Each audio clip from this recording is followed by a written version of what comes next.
तो आज हम नया टॉपिक स्टार्ट करेंगे, थ्योरी ऑफ इक्वेशंस। ठीक है, तो कौन सा टॉपिक है हमारा? Theory of equations. ठीक है, तो थ्योरी ऑफ इक्वेशन में सबसे पहले देखते हैं कि पॉलिनॉमियल इक्वेशन क्या होता है। What is a polynomial equation? What is a polynomial equation?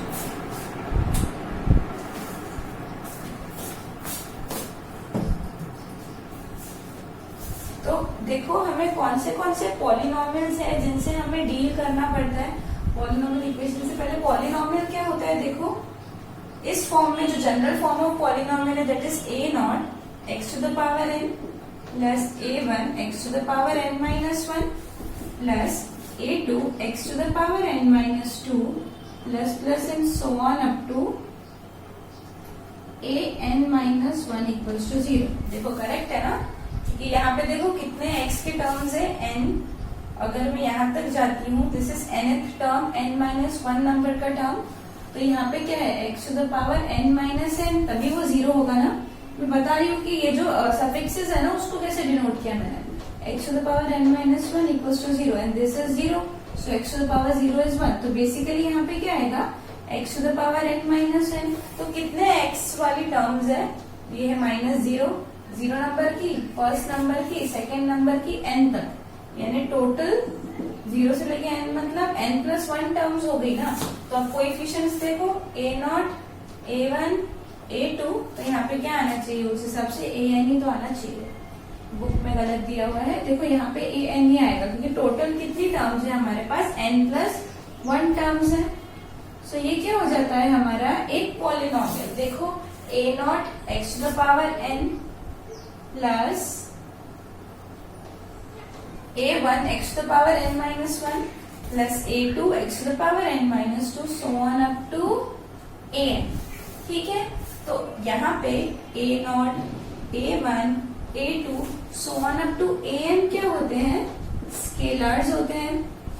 ठीक है, और ये तो पॉलिनॉमियल में this is variable, x is what, variable, and n तो उसका पावर हो गया। ठीक है, तो ये तो जनरल फॉर्म ऑफ पॉलिनॉमियल होता है, राइट। बट अभी हम थोड़ा स्पेसिफिक करेंगे। क्या स्पेसिफिक करेंगे हम लोग, जो हमारी स्केलर्स है ना वो कहाँ पे बिलोंग करेंगे उसका थोड़ा रेस्ट्रिक्शन कर लेते हैं। ठीक है, तो हमारे लिए अब हम जो पढ़ रहे हैं एनालिसिस, उसमें a naught, a one, a two and so on up to a n, ये जो होने वाले हैं ये हमेशा हम लेंगे आइदर रियल लाइन से या तो फिर हम लेंगे कॉम्प्लेक्स नंबर्स से, यानी कि या तो फिर रियल नंबर्स होंगे या तो फिर कॉम्प्लेक्स नंबर्स होंगे। अगर ये सारी स्केलर्स रियल नंबर को बिलोंग कर रहे हैं तो ये क्या हो जाता है, पॉलिनॉमियल विद रियल, इसे क्या कहते हैं, a naught, a one, so on, इन सब चीजों को कहते हैं coefficients. So this is nothing but polynomial with real coefficients. Done. अगर ये बिलोंग करते हैं कॉम्प्लेक्स नंबर्स को तो हम कहेंगे पॉलिनॉमियल विद कॉम्प्लेक्स कोएफिशिएंट्स। ठीक है, सो ये क्लियर है, ये होते हैं coefficients and x to the power n, x is variable, so this is polynomial in x with real coefficients। ये क्या है, polynomial in x with real coefficients। ठीक है, अब देखो इस इक्वेशन का डिग्री क्या होता है, कितने डिग्री का इक्वेशन है या फिर कितने ऑर्डर का इक्वेशन है, ये भी जानना बहुत जरूरी है हमको, हमारे लिए, राइट। उससे पहले मैं और so this is a polynomial where a naught should not be equal to 0। ठीक है, इसे क्या कहेंगे हम फिर, पॉलिनॉमियल विद रियल कोएफिशिएंट्स। अगर सारे a naught, a one, a n ये सब रियल नंबर्स को बिलोंग करते हैं, अगर ये सब कॉम्प्लेक्स नंबर्स को बिलोंग करते हैं तो हम ये कहेंगे polynomial with complex coefficient. But this a naught is not, should not be equal to 0। This a naught should not be equal to 0। Done. तो ये होता है पॉलिनॉमियल कितने ऑर्डर का है, कितने डिग्री का पॉलिनॉमियल है, ये n डिग्री का पॉलिनॉमियल। हाईएस्ट डिग्री कितनी होती है इसकी, n होगी क्योंकि यहाँ पे n-1 हो रहा है, तो this is a polynomial with degree या ऑर्डर भी कहते हैं n। ठीक है, तो इतना क्लियर है। तो अभी हमने देखा कि basically polynomial with real coefficients होता क्या है, बट एक बहुत लाइक कॉमन कंसेप्ट है। क्या नाम होता है उस इक्वेशन का, जाने दो, एक और बात बताती हूँ। जैसे कि हमने a0 x to power n देखा, फिर हमने a1 x to power n-1 देखा, इस तरीके से हम an तक चले गए इक्वल्स टू 0। तो यहाँ पे ये पॉलिनोमियल है मेरा, ठीक है। अब a0 कैसा होना चाहिए, नॉट इक्वल्स टू 0 होना चाहिए, करेक्ट। अब अगर इस a0 को नॉट इक्वल्स टू 0 होगा तभी तो ये पॉलिनोमियल होगा ना विथ हाईएस्ट डिग्री n, यानी इसका डिग्री n होगा क्योंकि इसका हाईएस्ट पावर n है। तो अगर ये पॉलिनोमियल में a0 नॉट इक्वल्स टू 0 है तो ओवरऑल इस इक्वेशन में मैं a0 से डिवाइड कर सकती हूँ, तो डिवाइड कर लो, क्या मिलेगा, xn plus a1 upon a0 x to power n-1। Next term कैसी होगी, a2 upon a0 x to power n-2 plus so on up to an upon a0 is equals to 0। Done. अब देखो यहां तक हो जाने के बाद कि a1 अपॉन a0 है, ये a2 अपॉन a0 है, तो इसको नाम दे देती हूँ मैं p1, इसको नाम दे देती हूँ मैं p2 एंड इसको नाम दे देती हूँ मैं सपोज pn। तो मैंने क्या कहा, इसको p1 कहा, इसको p2 कहा एंड इसको pn कहा। तो pi को जनरल फॉर्म में कैसा लिख सकते हैं हम लोग, देखो p1 is a1 upon a0, p2 is a2 upon a0, उस हिसाब से pi क्या होगा, ai अपॉन a0 होगा, जाहिर सी बात है, right. So if every pi या each pi is a rational number, if each pi is a rational number, then हम इसको क्या बोलेंगे, this is a polynomial equation. क्या कहेंगे हम इसको, फिर एक polynomial equation with rational integral coefficients, with rational integral coefficients. Done. तो हमने क्या किया, हमारे पास एक पॉलिनोमियल इक्वेशन था, मुझे चेक करना था कि ये पॉलिनोमियल इक्वेशन, इस इक्वेशन को मैं polynomial equation with rational integral coefficients बोल सकती हूँ या नहीं। तो हम क्या करेंगे, x to the power n का जो कोएफिशिएंट होगा ना a0, उसको ओवरऑल डिवाइड कर लो, ठीक है। डिवाइड करने के बाद कैसे हो जाएगा, इस टाइप से हो जाएगा। फिर यहाँ पे a बाई बी इस फॉर्म में कोएफिशिएंट्स मिलेंगे हमको। अब ये रैशनल भी हो सकते हैं और इर्रेशनल भी हो सकते हैं, पता है ना, rational numbers and irrational numbers दोनों हो सकते हैं। बट अगर ये सारे कोएफिशिएंट्स यानी सारे pi's रैशनल नंबर्स होंगे, तब हम इस इक्वेशन या दोनों इक्वेशंस को क्या कहेंगे, polynomial equation with rational integral coefficients, polynomial equation with rational integral coefficients. ठीक है, this is a very important concept जो जनरली आप क्वेश्चंस रीड करते हो तो उसमें मिलता ही है। Done. Then after that what we will see is, देखो और एक बात बताती हूँ मैं, जैसे कि 2x square minus 3x plus 4 is equals to 0 ले लिया ना मैंने, ठीक है, काम करती हूँ, -4 ले लेती हूँ। डन। तो ये देखो क्या दिया हुआ है, एक इक्वेशन दिया हुआ है, करेक्ट। अब अगर साइन ऑफ पॉलिनोमियल की बात करते हैं, यानी इस पॉलिनोमियल फंक्शन की अगर मैं बात करती हूँ और इसकी साइन की बात करती हूँ, ठीक है, तो हम आप सोचोगे कि मैम इसकी साइन कैसे बताना, क्योंकि ये तो एक फंक्शन होगा ना, बट इसकी साइन बताने का मतलब ये है कि अगर बहुत बड़ा एक्स लेती हूँ तो क्या मिलता है, और अगर बहुत छोटा एक्स लेती हूँ तो क्या वैल्यू मिलेगा, वो पूछ रही हूँ मैं। बेसिकली मैं क्या कह रही हूँ, देखो बहुत इजी बात है, ये एक पॉलिनोमियल इक्वेशन दिया हुआ है, ठीक है, इसको नाम दे देती हूँ मैं F of x. Done. F of x equals to 0। अब ऐसा लिख, देखो फॉर लार्ज एक्स, अगर x की वैल्यू बहुत बड़ी है, फॉर लार्ज x, और तुम वो x की वैल्यू यहां पुट कर रहे हो, ठीक है, for large x f of x का जो साइन होगा, sign of F of x देखो will be equal to what, sign of F of x जो होगा ना वो 2x स्क्वायर, क्योंकि सबसे बड़ा टर्म कौन सा है यहाँ पे, ये वाला टर्म है, तो जो 2x स्क्वायर का साइन होगा ना वही sign of F of x होगा for large value of x. यानी x तुमने 1 करोड़ ऐसा बहुत बड़ा वैल्यू ले लिया और यहाँ पुट कर दिया, यहाँ नहीं पूरे इक्वेशन में अगर पुट कर दिया तो वो इक्वेशन पे डिपेंड करता है ना कि उसका आंसर माइनस में आएगा या प्लस में आएगा।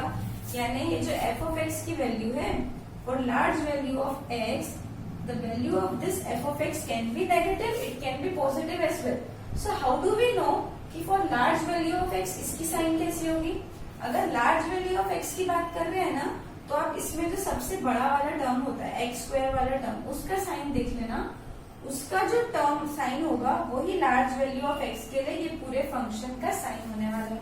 तो this will be equal to what, sign of 2x square which is what positive, positive है ना 2x स्क्वायर के बाजू में।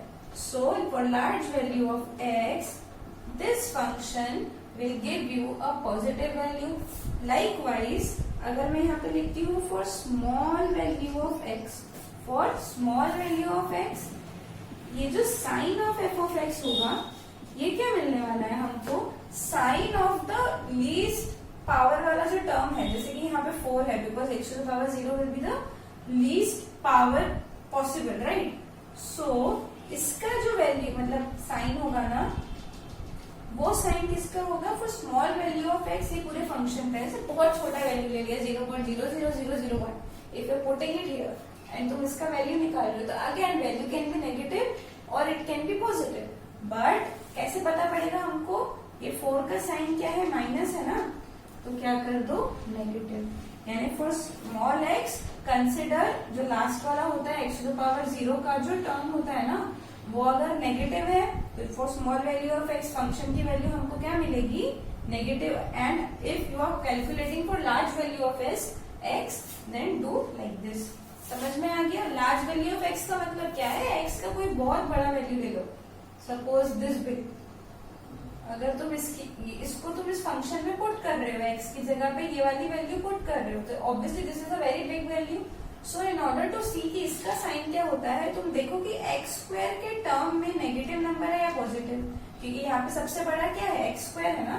अगर इसको मैं चेंज कर देती हूँ इस टाइप से -3x to the power 5 plus 4x square minus 3 plus 2 equals to 0, तो इस केस में लार्ज वैल्यू ऑफ एक्स के लिए ये पूरे फंक्शन की साइन क्या मिलेगी मुझे, सिंस इसकी नेगेटिव है एक्स टू द पावर 5 के लिए -3 नेगेटिव आ रहा है तो इसके लिए नेगेटिव मिलेगी, एंड यहाँ पे पॉजिटिव है तो इसके लिए पॉजिटिव मिलेगी। I hope this is clear. So इस तरीके से किसी लार्ज एक्स के लिए फंक्शन की वैल्यू पॉजिटिव होगी या नेगेटिव ये भी हम पता कर सकते हैं। देन इसको बोलते हैं साइन ऑफ पॉलिनोमियल। क्या कहते हैं हम लोग, साइन ऑफ पॉलिनोमियल। इसके बाद एक इम्पॉर्टेंट कंसेप्ट है कंप्लीट इक्वेशन। अब कैसा है, बेसिकली ये सारी बातें बहुत ट्रिवियल है, बहुत इजी है, बट स्टिल क्या होता है ना, जब ये वर्ड्स हम सुनते हैं और हमने पहले इसकी डेफिनेशन नहीं पढ़ी होती है देन वी गेट कंफ्यूज है तो complete equation, but complete equation basically होता क्या है। So that's why many times we get confuse because of trivial things only. Like complete equation is a very simple thing. क्या होता है complete equation, अब ये जो है ना पूरा मैं पॉलिनोमियल्स की ही बात कर रही हूँ, अंडरस्टैंड। इक्वेशन कैसा है, पॉलिनोमियल इक्वेशन, बिकॉज इस लेक्चर में हम पॉलिनोमियल्स की ही बात कर रहे हैं, पॉलिनोमियल इक्वेशंस की या सिर्फ पॉलिनोमियल्स। तो कंप्लीट इक्वेशन हम किसे कहेंगे, कंप्लीट पॉलिनोमियल इक्वेशन। देखो एक इक्वेशन लिखती हूँ मैं, 2x square plus 4x minus 1 equals to 0, ये है पहला। सपोज एक और एग्जाम्पल लिख रही हूँ मैं, 3x cube plus 4x square plus 2x minus 1 equals to 0। चलो और एक ले लेते हैं, 3x cube plus 7x minus 2 equals to 0। और एक ले लेते हैं 2x to the power 3 suppose, then x square, then x minus 1 is equals to 0। अब मैंने यहाँ पे ले लिया 4 इक्वेशंस। अब इसमें से कैसे पहचानना कि कौन सा इक्वेशन कंप्लीट पॉलिनोमियल इक्वेशन है एंड कौन सा इक्वेशन कंप्लीट पॉलिनोमियल इक्वेशन नहीं है? बहुत इजी बात है। देखो, कंप्लीट पॉलिनोमियल इक्वेशन की डेफिनेशन क्या होती है? जैसे कि ए नॉट, सपोज एक पॉलिनोमियल इक्वेशन ले रही हूं मैं जिसका डिग्री m है, यानी हाईएस्ट पावर क्या बोल रही हूँ मैं, n होना चाहिए। फिर वो किस टाइप से होगा? A naught x to the power n plus a1 x to the power n minus 1 plus a2 x to the power n minus 2 plus and so on up to a not equals to 0। ये type का polynomial equation होगा, correct. अब देखो, यहाँ पे मैंने सिर्फ एक ही कंडीशन डाली थी ना कि ये a not not equals to 0 होना चाहिए, तभी तो हम इसकी डिग्री की बात करेंगे। अगर ये 0 हो गया तो ये तो टर्म ही नहीं होगी, ये टर्म नहीं होगी तो फिर मैं कैसे बोलूंगी कि ये वाले पॉलिनोमियल का डिग्री n है या ऑर्डर n है? नहीं बोल सकते ना। So that's why this a not should not be equals to 0, but a1 a2 से लेके a नॉट, सॉरी यहाँ पे an आएगा, हाँ an, इनके बारे में मुझे नहीं पता ना कि ये 0 है या नहीं। a1 a2 so on up to an, ये जो कोएफिशिएंट्स है इनके बारे में मुझे नॉलेज नहीं है कि ये 0 है या नहीं। दैट मीन्स 0 भी हो सकते हैं और 0 नहीं भी हो सकते। In order to become a polynomial equation this should be equal to 0, but इनके बारे में कोई रेस्ट्रिक्शन नहीं है, ये 0 हो भी सकते हैं और नहीं भी, ठीक है। जैसे कि अगर आप इसको देखोगे तो यहाँ पे क्या है, देखो n की वैल्यू क्या है 2, तो ये किसा है 2x square plus 4x minus 1 equals to 0, done. तो देखो n की वैल्यू 2 है और a नॉट की वैल्यू क्या है 2, फिर a1 की वैल्यू क्या है 4 एंड देन a2 की वैल्यू क्या है -1, सबके साथ नॉन जीरो है ना, ठीक है। बट अगर आप ये वाला देखोगे, यहाँ पे n की वैल्यू क्या मिल रही है 3, ठीक है। देखो एक और एग्जांपल, थर्ड वाला 3x cube plus 7x minus 2 equals to 0। So यहाँ पे a नॉट की वैल्यू क्या है 3, देन a1 की वैल्यू, देखो a1 मतलब किसका कोएफिशिएंट होता है x to the power n minus 1 का, यहाँ पे n की वैल्यू 3 है, तो यहाँ पे n माइनस 1 मतलब 3 माइनस 1 2, यानी एक्स स्क्वायर के कोएफिशिएंट की बात करेंगे ना, पर ये तो अवेलेबल नहीं है, मतलब एक्स स्क्वायर का कोएफिशिएंट क्या हो जाता है 0 हो जाता है, right. And then a2 is what 7 and then a3 is -2। तो यहाँ पे अगर आप देखोगे तो यहाँ पे a1 क्या मिल गया 0, तो एक कोएफिशिएंट 0 मिल गया ना मुझे। तो किस केसेस में बचे हुए कोएफिशिएंट्स में से कोई 0 मिल भी सकता है और 0 नहीं भी मिल सकता है। तो हम कंप्लीट पॉलिनोमियल इक्वेशन उसको कहेंगे जिसके लिए a1 a2 ये सब भी नॉट इक्वल्स टू 0 हो, मतलब सारे के सारे कोएफिशिएंट्स नॉन जीरो ही होने चाहिए इसके केस में, ठीक है। इसको कहेंगे हम कंप्लीट पॉलिनोमियल इक्वेशन। बट अगर एक भी कोएफिशिएंट 0 मिल जाता है ना, then this polynomial equation will not be called as a complete polynomial equation, you will have to call it as incomplete polynomial equation। समझ में आया, ठीक है। इससे इजी तरीका बताती हूँ कैसे पहचानना। देखो इसमें हाईएस्ट पावर कितना है 2, तो 2 डिग्री का पॉलिनोमियल इक्वेशन है ना। देखो 2 डिग्री का है तो उसके बाद 2 के बाद 1 होना चाहिए, फिर 0 होना चाहिए, इसी तरीके से जाएंगे ना पॉलिनोमियल में। तो यहाँ पे आप इस तरीके से चेक करो कि एक्स स्क्वायर की टर्म है क्या, एक्स टू पावर 1 की टर्म है क्या, एक्स टू पावर 0 यानी कांस्टेंट वाली टर्म है क्या। अगर सारी टर्म्स प्रेजेंट है that means your given equation is complete polynomial equation. If for suppose एक आधी टर्म प्रेजेंट नहीं है, जैसे कि इसके केस में एक्स क्यूब तो है पर देन एक्स स्क्वायर की प्रेजेंट नहीं है ना, डायरेक्टली एक्स की मिल रही है, तो ये इक्वेशन कंप्लीट पॉलिनोमियल इक्वेशन नहीं है, ये कैसा है incomplete polynomial equation and this is a complete polynomial equation. Likewise यहाँ पे एक्स क्यूब है, फिर एक्स क्यूब की टर्म प्रेजेंट होनी ही चाहिए क्योंकि ए नॉट तो हमेशा नॉट इक्वल टू 0 होता है।